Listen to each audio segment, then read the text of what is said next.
आजकल आईपीएल के मैच चल रहे हैं, देखते हो आप लोग। मैच फिक्सिंग शब्द सुना है आपने? सुना है? जब बेईमानी से एम्पायर पर दबाव डालकर प्लेयर को खरीदकर कैप्टन को डराकर मैच जीता जाता है। क्रिकेट में उसको मैच फिक्सिंग कहा जाता है।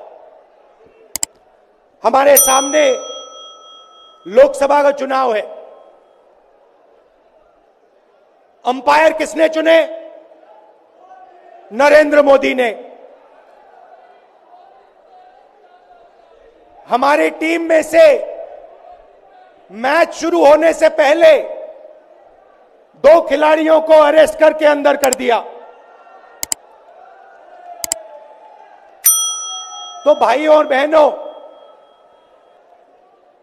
ये जो चुनाव हो रहा है, नरेंद्र मोदी जी इस चुनाव में मैच फिक्सिंग करने की कोशिश कर रहे हैं।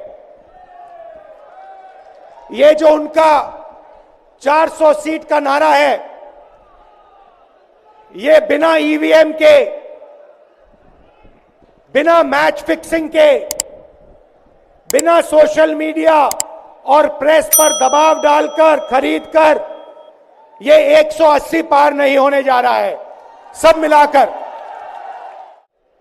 कांग्रेस पार्टी विपक्ष की सबसे बड़ी पार्टी है। हमारे सारे के सारे बैंक अकाउंट बंद कर दिए गए हैं। चुनाव के बीच में देश की सबसे बड़ी ऑपोजिशन की पार्टी के सारे अकाउंट बंद कर दिए। हमें कैंपेन चलाना है, हमें लोगों को प्रदेशों में भेजना है, पोस्टर लगवाने हैं। सारा का सारा जो हमारे रिसोर्सेज हैं, बैंक अकाउंट बंद कर दिए गए। तो ये कैसा चुनाव हो रहा है? नेताओं को धमकाया जाता है, पैसे देकर सरकारों को गिराया जाता है, नेताओं को जेल में डाला जाता है। केजरीवाल जी को, सोरेन जी को, ये पूरी की पूरी मैच फिक्सिंग करने की कोशिश की जा रही है। और ये मैच फिक्सिंग सिर्फ नरेंद्र मोदी नहीं कर रहे हैं, ये मैच फिक्सिंग नरेंद्र मोदी और हिंदुस्तान के 3-4 सबसे बड़े अरबपति मिलकर कर रहे हैं। इलेक्शन कमीशन के लोगों को नरेंद्र मोदी जी ने बैठाया, 2 नेताओं को, 2 चीफ मिनिस्टरों को जेल में डाला। चुनाव से कुछ ही महीने पहले अगर डालना था तो 6 महीने बाद डाल देते, 6 महीने पहले डाल देते। नहीं, चुनाव से 2-3 महीने पहले 2 चीफ मिनिस्टर को डालना था। आपने हमारे बैंक अकाउंट बंद किए।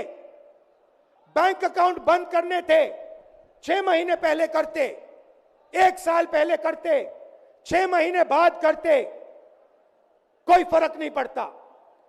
आप चाहते हो कि विपक्ष चुनाव ना लड़ पाए और इसीलिए आपने कांग्रेस पार्टी के बैंक अकाउंट रद्द किए, आपने इलेक्शन कमीशन में अपने लोग बैठाए, आप जुडिशरी पे दबाव डाल रहे हो क्योंकि आप चाहते हो कि मैच फिक्स हो, संविधान रद्द किया जाए और आप सत्ता। ये मैच फिक्सिंग क्यों हो रही है? भाई और बहनों, इसका सिर्फ एक लक्ष्य है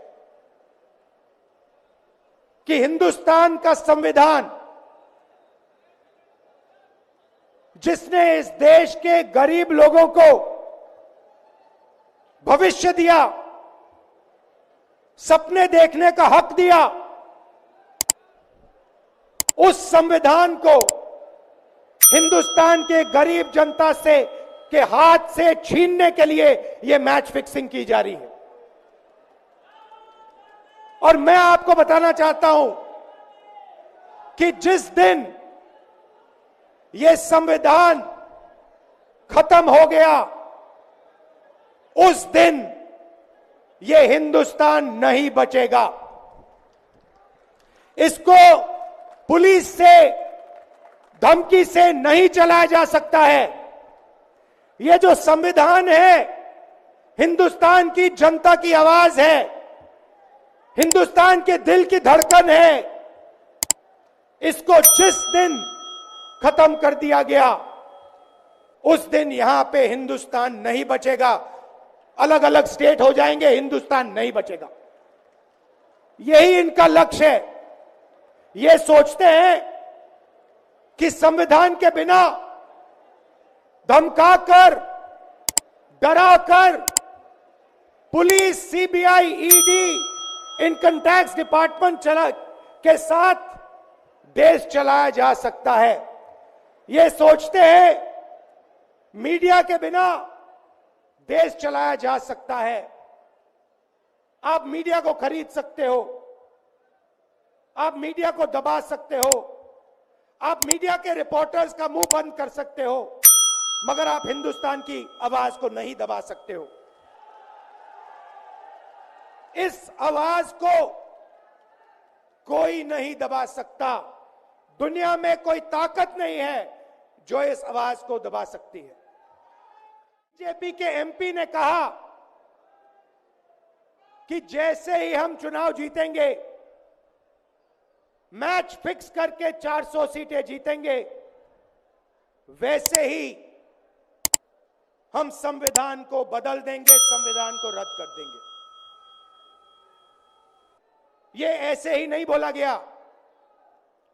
ये टेस्ट करने के लिए, आइडिया टेस्ट करने के लिए बीजेपी के एमपी ने बोला है। यह लड़ाई संविधान को बचाने की लड़ाई है।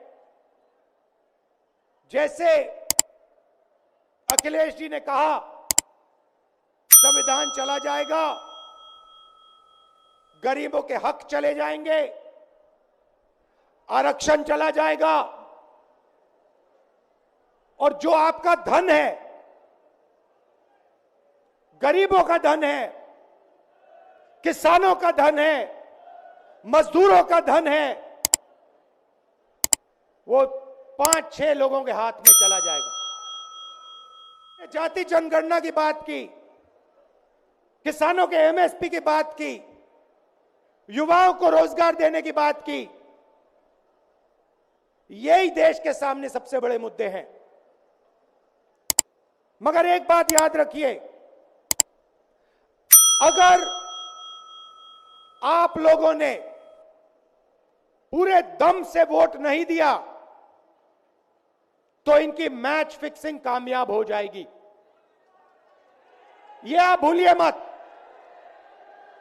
और जिस दिन मैच फिक्सिंग कामयाब हो गई, उस दिन आपका संविधान, हमारा संविधान खत्म हो जाएगा।